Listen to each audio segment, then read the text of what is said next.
Hey folks, welcome back. This is Lucid, and we're jumping back into our game with Lanka. It is turn 15. I've got 2 turns for us to do. This one and my current turn. Current turn, I'm one of the last ones to go, and I've been biting my fingernails about what to do. So,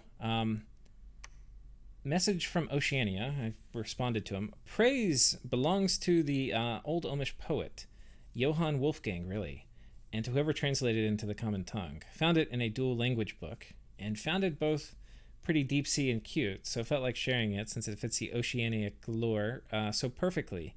And a few new nations were met, hence some of the Hello World message was appropriate. Don't worry though, I shall resort to Nap 1 and Nap 3 style of message fairly soon and eventually stop responding altogether as the scripting gets more serious. Thanks. Both luck and water gems might come in handy should the policy of lake defrogation be adopted. Not sure if I can find the currency though, and gems are our only way to get halfway decent forts, since we haven't mastered the subtle art of masonry yet. And our little lake isn't particularly populous either. I think you'll be fine. It looks like you're Lizzie's cap circle. You're pretty much in Lizzie's cap circle yourself, and they're really hesitant to do anything about it. I'm technically in a good position to help you fight both your neighbors, but there are obviously some problems with this strategy. Anyway, so I'm one of the last ones of best fishes for now. Best wishes. You get the pun. Very funny. And yeah, he has a big group of guys move back this way, which is a little concerning to me. It means we may have an underwater pan invasion. But we'll see. We're going to go ahead and go on top of Fomoria's capital. And we're going to be sending everybody in. We had a few battles where he didn't show up really. So I think this one we took without even a fight. His slingers are right over here, which looks like he might have been trying to intercept me and have a fight, but I'm not sure. So anyway, we're sending over here just a small contingent of sacreds. And I think this is definitely a misplay, because at the time I didn't realize that wherever I see these slingers, this really is a bunch of Numidian warriors. So anyway, we send them over here. And yeah, we're main stack coming on top of this. This will mess up, I think, just about anything that's here. I don't even know if it's worth him PD dumping. He's in for a world of hurt. We also successfully take this little bit of land over here, and we're going to run back up this way and hope this commander finishes his fort. We've got a fair amount of long dead or soulless over here too, so that's kind of nice. And yeah, I think that's about it. So this turn is turn 16. This is the current turn, so let's go ahead and go to turn 16, which is my current turn. Oh, there's a few things too I didn't do. Outgoing diplomacy. We're sending Rings of the Warrior to Macone. He paid us 8 Earth Gems for that, which should be coming in the mail next turn. And I sent a message back to Oceania saying, it's really just a low-income province. It's a little close to the Lizard's cap. Meanwhile, Meanwhile, they have a ton of room to their west, so I think they're pretty happy to have peace. We'd be happy to trade water for nature later. That seems like something you might want to do. When that seems like something you might want to do. If you want to sign a NAP, we're also cool with that. Not sure if you were suggesting that in your previous message or not. And so then, yeah, 8 Earth Gems to Ubar. This is, he was giving me death for Earth, so I also should have some death gems coming in, which we can certainly make use of. Yeah, I think that's basically it for this turn. Let's go ahead and go to our current turn.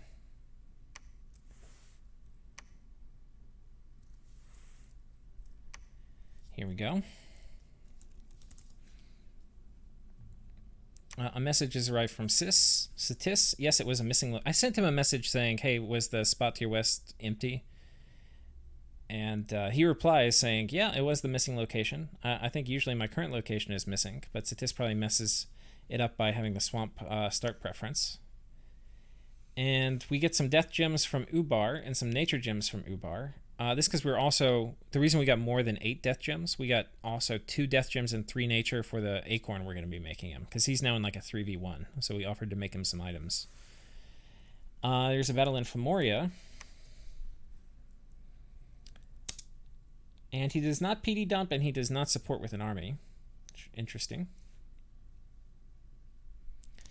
So we'll see how these guys do.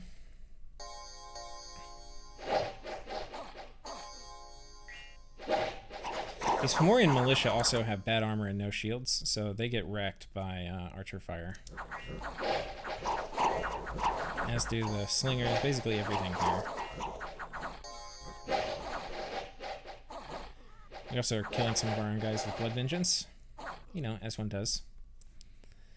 Archers tend to get a little bit wrecked by Blood Vengeance. And we have Homeslice coming in with his elf killing gear, or dragon killing gear. And I don't think we have... Yeah, we don't have any heroic traits yet, which is a little unfortunate. And Fomoria makes a play finally. So he attacks here. Now, the significance of this is he was trying, potentially, if I was not going to go on his cap, he was trying to bump my main army. And he has with him a bunch of Numidian sorceresses, and they each have 4 air gems. And that is to do several castings of Lesser Air Elemental, which apparently he's researched. And we'll find out in a moment that he also has Enchant 4, so he has actually phenomenal research, which I wasn't really expecting with a dragon that died. But I guess the better expansion does translate into kind of gold early. And our Bless actually is pretty good against Lesser Air Elementals, because we have Shock Resistance 10, so these Lesser Air Elementals cannot hit us because we're size 3, so our Sacreds are essentially immune to them, which is nice.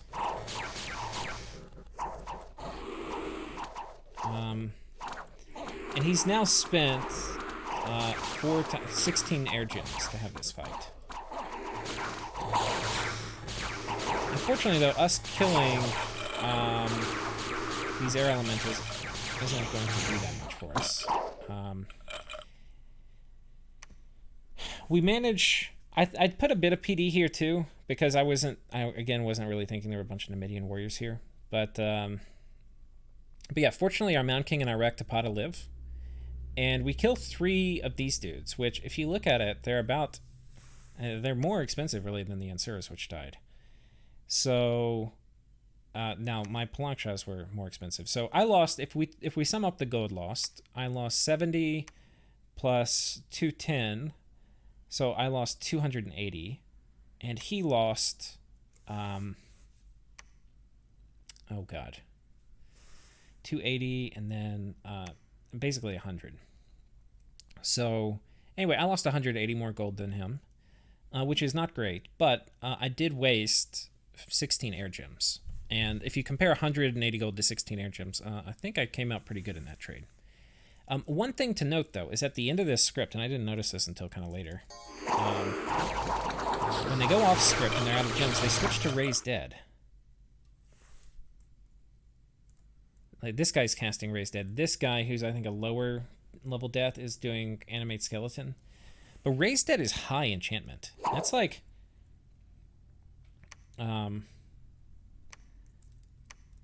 it's enchantment 4. So he has Conjuration 3, enchantment 4, which is pretty high. And then it's actually pretty tough to take a fort with people doing Raise Dead inside of it. So we're going to need priests to banish through the undead they're summoning to fill up the fort walls. So anyway, that's, I think, all pretty significant. Yeah.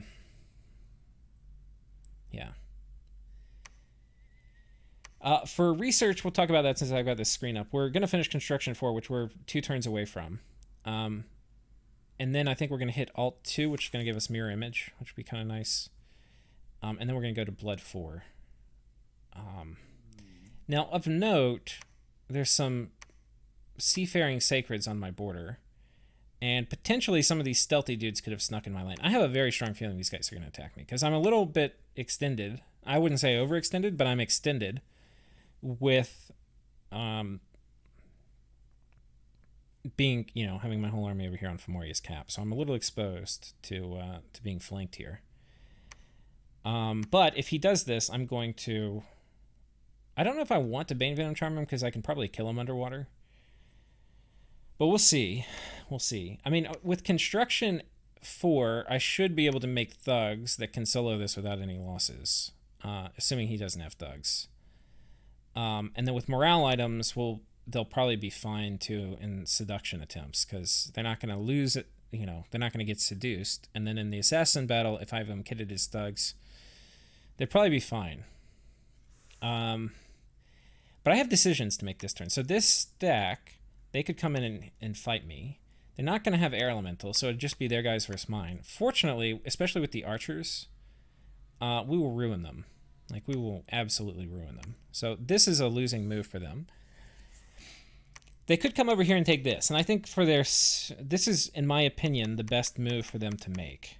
Because if they do this, they're going to isolate, like, the income I would get from the cap and this, that, and the other. And I've got some... Well, yeah. So anyway, if they do this, I'm not going to be able to trace income I get, which is a fair amount from their own cap. I've already got Vanheim over here asking if he can poach all this stuff, which fucking elves. Not very happy about that. I have options, though. I can take all the undead and all of the mages here, and I can have them run over this way to fight these idiots. If he has these ladies come, and they do... I actually have a test game. Let me pull that up. Okay, so I've got a test game, and what I was going to simulate is what happens... That's too many. And I think it's only... I mean, he could sneak more.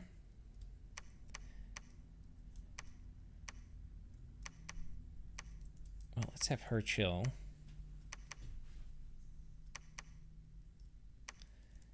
Have these guys chill. So if it's just 4, which is how many sorcerers he brought, and they come over here and attack, and we've got the slinger support, and we've got... I probably want 23 of these guys, I think. And we'll put these in 2 squads. You know, how will these guys do against this? And on Lanka's side, I could potentially bring... I think there's one too many. I think I can only bring 4. Or no, 3. I think I can only bring 3. Maybe I could bring 4. So I think what we'll do...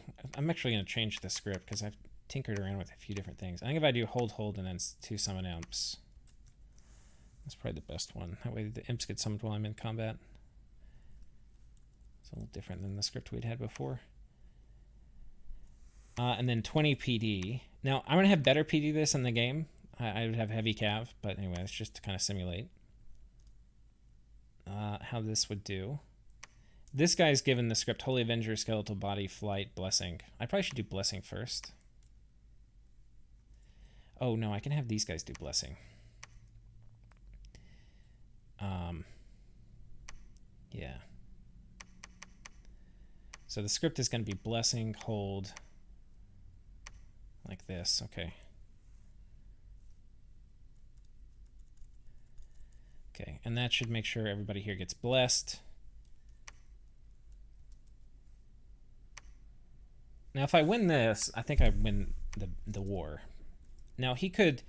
There's things he could do. Like, he could bring in air elementals from his capital, because he can sneak Numidian sorceresses out. But the Numidian sorcerers, unless he had a scout fairy gems out, which I doubt he did, they're going to have to go back to their cap to reload to get more gems. Unfortunately, every time I've run this test before, I get just completely messed up. Because we are basically incapable of killing these idiots. And there's just a steady stream of skeletons from back here.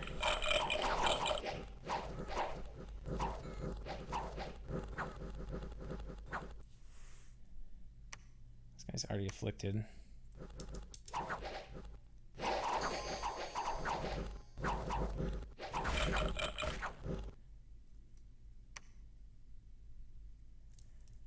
How he's doing. Yeah, he's kind of missing some of the shots. He really could use a Ring of the Warrior here.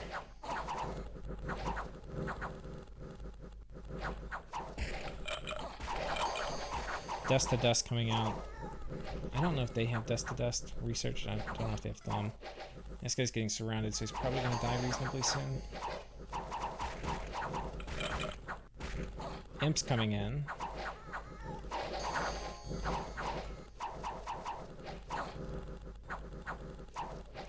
But we can see they're outnumbering me in terms of undead. These Numidian sorceresses with raised dead can actually make a lot of undead. And then this guy dies. This is basically how it went. So I was kind of thinking I can't really defend. And I don't have enchantment 4. I have enchantment like 2. We can try it again. I'll try it one more different way. Okay, I've got it kind of reset here. So what I've changed, I put him on advance and cast spells, so he'll banish enemy skeletons rather than jump in combat and potentially die. And for that, I can probably go ahead and take this off of him. And then I've moved the imp summoning one spot later in the scripting, because I want the imps to engage in combat at the same time my troops do. And then I've moved my troops a tiny bit further forward, so they're more likely to engage with the enemy. I probably can split these up so they engage a little more evenly too. So they engage with the PD. That's kind of the idea. So anyway, if we do this, and then on Fomoria's side, I haven't adjusted this yet, but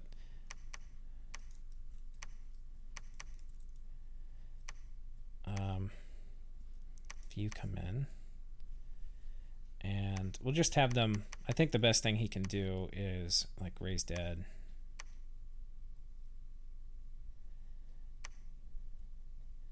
We'll give them all this script.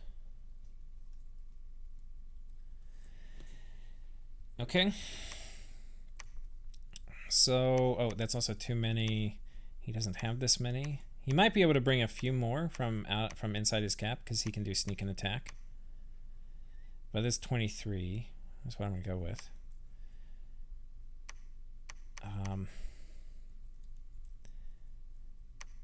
Yeah. So anyway, we'll test this. I don't think this is gonna work, and I'm like pretty on the fence. But if it does work, it's gonna give me. It's basically gonna mean I win the war, because this will be killing his main stack with my secondary stack. But I've probably tested like several different permutations. This is one of the things I like about Dominions, is like the little puzzle that it represents. Why did you summon imps? You guys are supposed to hold. What are y'all doing? There's just one idiot. Maybe I didn't script him right?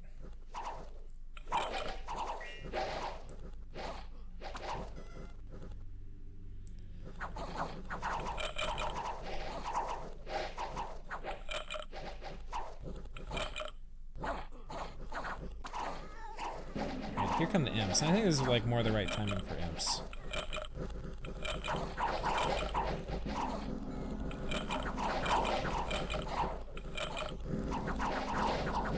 We're banishing his undead, which I think is the way to do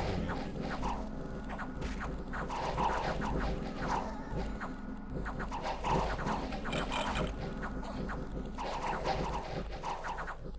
Yeah, we just are not capable of killing these Numidian warriors. Basically, no matter what. Like, we might have killed some of them this time. 4. These guys are so good for 35 gold. They're so good. Look at this. Now, there's a chance that he doesn't bring... First of all, why the hell... Well, there's a chance he doesn't bring... You know, Agony would be really good. I wonder what blood spells I have. There's a very good chance he doesn't bring the sorceresses. I think the normal, like if I were him, what I would probably do is attack with the Numidian warriors and bring the sorceresses back to the cap to reload them on gems. I might do that. I'm not sure if I would. See, this could be really good, actually. Bloodburst. Takes 2 blood slaves, but you're only bled 1. Well, maybe that's what I do. I think I might do Bloodburst. We're going to try it one more time, guys.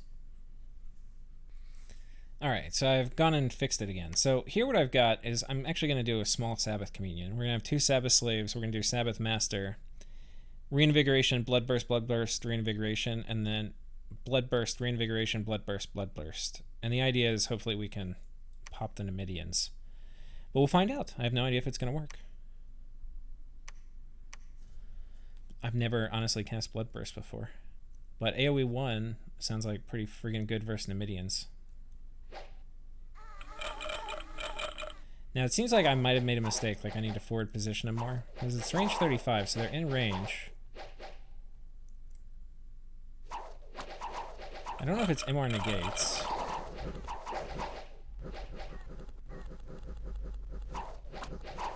Let's see how our communion's doing. So we've got the first blood burst fired off. The slaves are nice and fatigued out. The masters, you're a little fatigued out. You are not.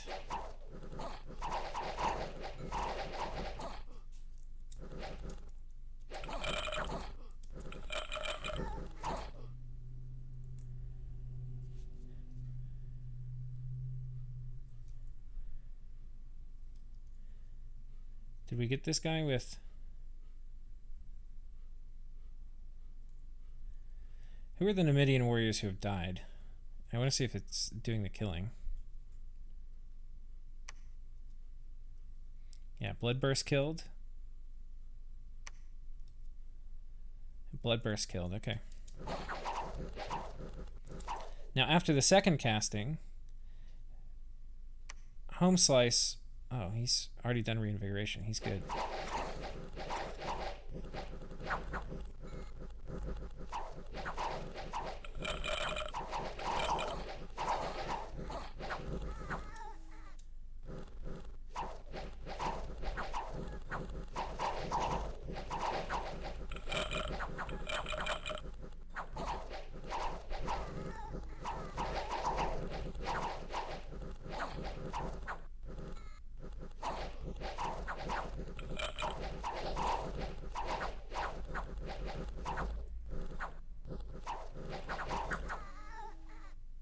Wait, what happened to my...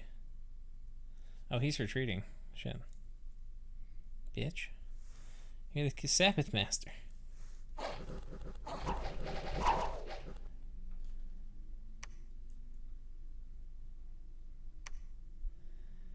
Okay, we killed more doing this than I think we killed before, so I'm not convinced that was a bad idea. But, clearly not a great trade. Clearly not a great trade. I've got to do this turn, so I've got to figure it out. I'm going to pause it, see if I can figure something out. Okay, so I'm back on, and I have not figured it out. I tested only a couple more things, and they didn't really work, which was kind of the result of stuff I've tested before. And the conclusion I came to is basically, if he attacks here, the only way I can defend it is by, like, I have to fight his main stack with my main stack, which is a little annoying. Because I think the best move for him... And I actually have a chance of killing this stack if he doesn't bring his sorcerers. But if he does bring his sorcerers, I think I'm fucked. And I'm not going to plan like a major commitment move around him splitting this up. So, anyway, I think what we're going to do, we're going to just camp out on his cap. We're going to reanimate Solus. There's 43 Solus I don't want to miss out on, right? So, we're going to go ahead and do that. The problem, though... is, well, shit. You know what I should do? Because I want to connect my income. I was going to come raid down here. I think I'm going to raid up this way because it's a better province. If we bump, we'll probably bump here, and then these guys will fight. And then we'll have a fight on his cap, which will be with everybody.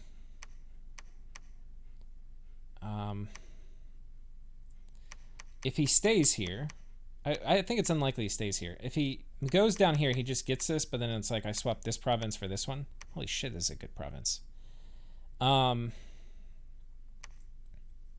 Which is fine. I'll still be able to trace income from his cap.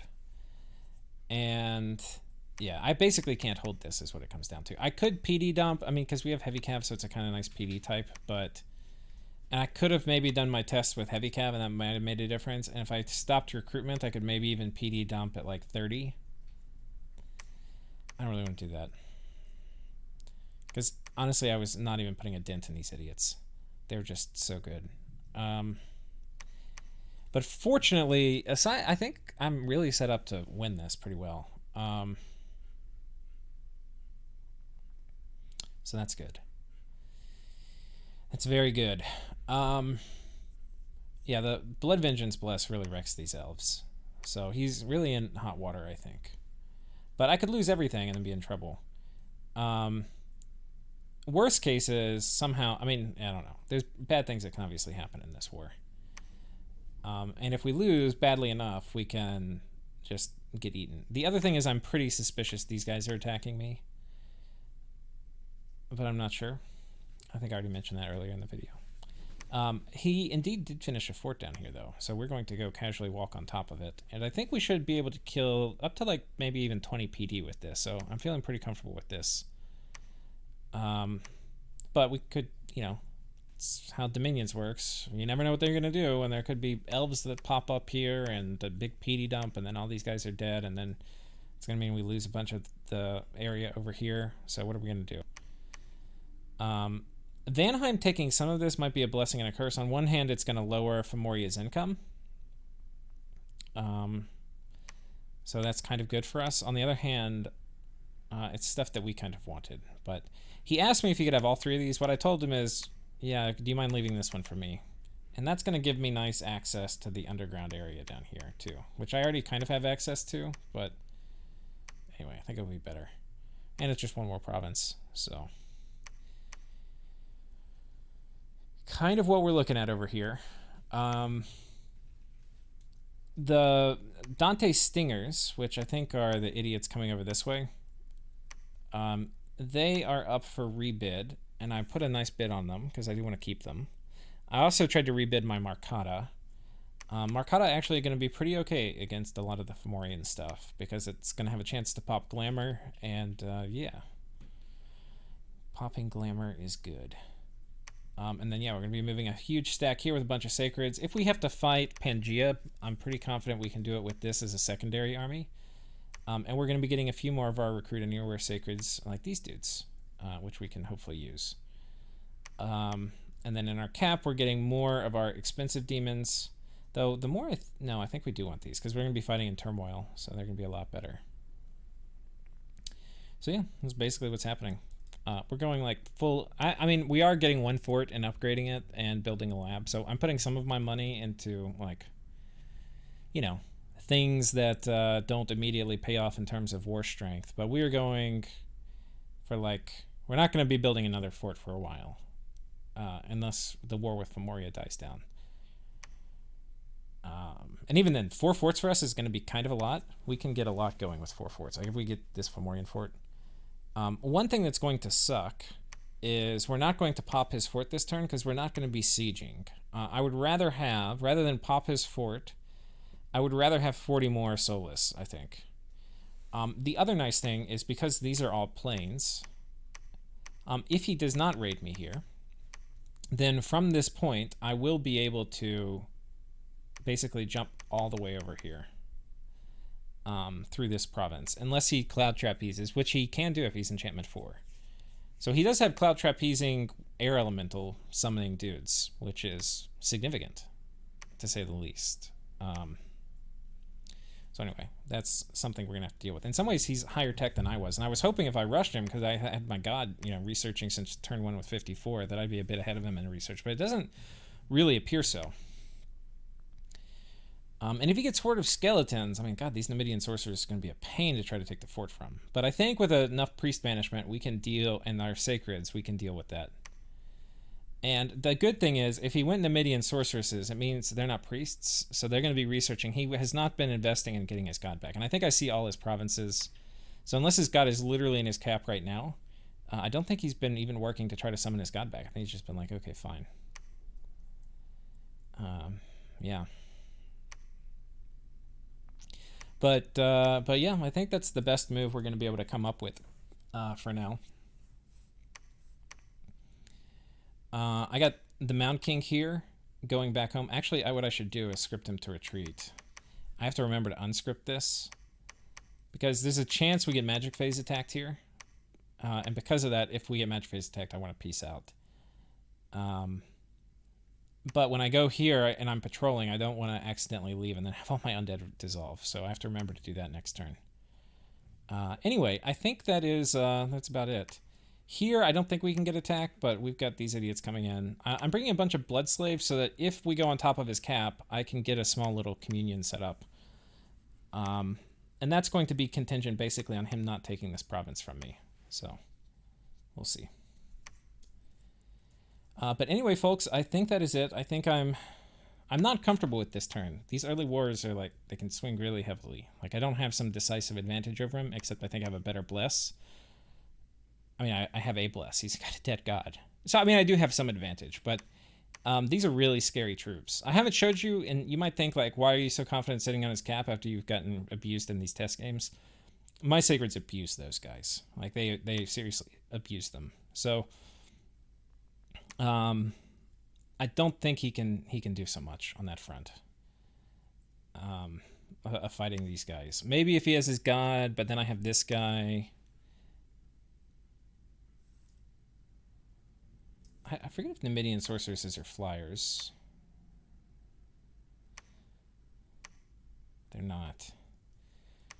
So I think we're going to have hold and attack flyers. That should be fine. That'll have him either attacking air elementals or... maybe I'll do large enemy monsters. I think we're just going to do closest. I don't want him to die. Keep him in there with my dudes.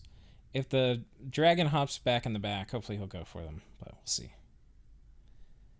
Are these longbows? Yeah. Oh man, these are so good. All right. So anyway, guys, I think that is about it.